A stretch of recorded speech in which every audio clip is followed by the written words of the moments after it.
सांगलीतील हरिपूर येथील रहिवासी 69 वर्षीय दीपक आप्पासाहेब धर्माधिकारी यांना मेंदूमध्ये झालेल्या तीव्र रक्तस्रावामुळे मंगळवार दिनांक 16 डिसेंबर रोजी उशकाल रुग्णालयात दाखल करण्यात आले होते. डॉक्टरांचे प्रयत्न सुरू असतानाच त्यांना मेंदू मृत झाल्याचे स्पष्ट झाले. अशा दुःखद क्षणीही त्यांच्या कुटुंबियांनी स्वतःच्या दुःख वेगाला आवर घालत अवयवदानाचा घेतलेला निर्णय मानवतेला उंचावणारा ठरला. पत्नी दीपा, कन्या डॉक्टर श्रेया आणि चिरंजीव अभिनंदन धर्माधिकारी यांनी इतर कुटुंबियांच्या सहमतीने अवयवदानाचा निर्णय घेत दीपक धर्माधिकारी यांना मृत्यूनंतरही अवयवरूपी जिवंत ठेवण्याचा मार्ग निवडला. त्यानुसार दिवंगत दीपक धर्माधिकारी यांचे यकृत, दोन्ही मूत्रपिंडे, 2 डोळे आणि त्वचा दान करण्यात आले. या निर्णयाची माहिती जिल्हा शल्यचिकित्सक डॉक्टर विक्रमसिंह कदम यांना रुग्णालय प्रशासनाने दिली. या संदर्भात दीपक धर्माधिकारी यांना श्रद्धांजली वाहून जिल्हाधिकारी अशोक काकडे म्हणाले, मानवता एक आहे. आपल्यात कसलाही भेद नाही. अवयवदानाने आपल्या व्यक्तींना अजरामर करावे. मृत्यूनंतरही मृत व्यक्ती कुठल्या तरी व्यक्तीमध्ये अवयवाच्या रूपाने जिवंत राहणार आहे आणि त्याचे आशीर्वाद आपल्या कुटुंबाला लाभणार आहेत, असे सांगून त्यांनी दीपक धर्माधिकारी यांचे यकृत, दोन्ही मूत्रपिंडे, 2 डोळे आणि त्वचा या अवयवांचे दान करण्याचा निर्णय अवयवदानाच्या चळवळीला बळ देणारा आहे. यामुळे अवयवदानाबद्दल समाजात अधिक जनजागृती होईल असा विश्वास व्यक्त केला. सांगलीचे दीपक धर्माधिकारी यांचे दुःखद निधन झाले. ब्रेन डेड असल्यामुळे त्यांच्या नातेवाईकांनी पुढाकार घेऊन त्यांचं ऑर्गन डोनेशन उशाकाल हॉस्पिटलमार्फत केलं. मला खरंच अभिमान वाटतो त्यांचा की आणि त्यांच्या नातेवाईकांचा, त्यांची कन्या, त्यांचा मुलगा, त्यांच्या पत्नी या सर्वांनी त्यांचं ऑर्गन डोनेशन केलं. आणि आत्ताच एक गाडी लिव्हर ट्रान्सप्लांट करण्यासाठी उशाकाल हॉस्पिटलमधून कोल्हापूरला गेलेली आहे आणि कोल्हापूरहून चार्टर्ड प्लेननी हे लिव्हर नाशिकला जाणार आहे.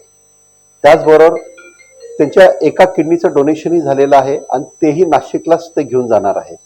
त्याचबरोबर एका किडनीचं डोनेशन हे सांगली येथील एका पेशंटला केलं जाणार आहे. हे सर्व ऑर्गन डोनेशन केलं जात आहे आणि त्याचबरोबर त्यांचे दोन्ही डोळ्यांचं सुद्धा त्यांनी नेत्रदान केलेलं आहे आणि स्किन दान पण केलेलं आहे. या निमित्ताने मी धर्माधिकारी कुटुंबियांचे खूप खूप आभार मानतो आणि परमेश्वर दीपक धर्माधिकारी यांना सद्गती देव, त्यांच्या आत्मेस शांती देव ही प्रार्थना मी करतो. आणि या निमित्ताने सांगली सर्व मानवतेला हा संदेश देतो की शेवटी मानवता एक आहे. आपल्यात कसलाही भेद नाही. सर्वांनी ऑर्गन डोनेशन करून आपल्या व्यक्तींना अजरामर करावं. मृत्यूनंतर सुद्धा ती व्यक्ती कोणाच्या निमित्ताने तरी ती जिवंत राहते आणि त्याचे आशीर्वाद आपल्या कुटुंबाला लाभावेत ही मी सर्वांना आवाहन करतो. पुन्हा एकदा धर्माधिकारी कुटुंबियांचे सर्व सांगलीकरांच्या वतीने आणि जिल्हा प्रशासनाच्या वतीने मी आभार मानतो. नमस्कार, मी doctor Anand Malani, chief physician, KIMS Ushakal hospital. आपल्या सर्वांना माहीत असेलच आमचे उशकाल हॉस्पिटल, किम्स उशकाल हॉस्पिटल पहिल्यापासून NTORC म्हणजे non transplant organ retrieval centre होते. तसेच आम्हाला मागच्या वर्षी किडनी आणि लिव्हर ट्रान्सप्लांटचे लायसन्ससुद्धा प्राप्त झाले आहे. तर हा ऑर्गन डोनेशनची चळवळ आम्ही चालू ठेवलेली आहे. कालच्या दिवशी दिनांक 18 डिसेंबर रोजी एक आमच्या जुन्या डॉक्टरांचे वडील ब्रेन हेमरेजने ॲडमिट झाले. खूप मोठा हेमरेज होता. ऑपरेट करायची कंडिशन त्यांची नव्हती. इव्हेंच्युअली ते ब्रेन डेड झाले. त्यावेळेला आम्ही त्यांचं काउन्सिलिंग केलं की ही इज ब्रेन डेड, पण त्यांचे बाकीचे ऑर्गन्स लिव्हर, किडनी वगैरे सगळे चांगले आहेत. तर जर तुम्ही डोनेशन केलं तर आणखीन 3 ते 4 जणांना याचा उपयोग होऊ शकेल, त्यांची लाईफ वाचू शकेल. तर लगेच फॅमिलीनं पटकन याचा विचार केला आणि दे ऑल व्हेरी पॉझिटिव्ह.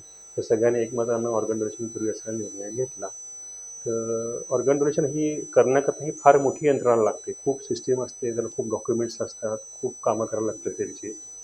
आणि मग त्यानंतर त्याप्रमाणे सगळे फॉर्म वगैरे भरून झाल्यानंतर आम्ही ती प्रोसिजर चालू केली आणि त्या अनुषंगानं आज आपल्याकडे ऑर्गन डोनेशन झाले.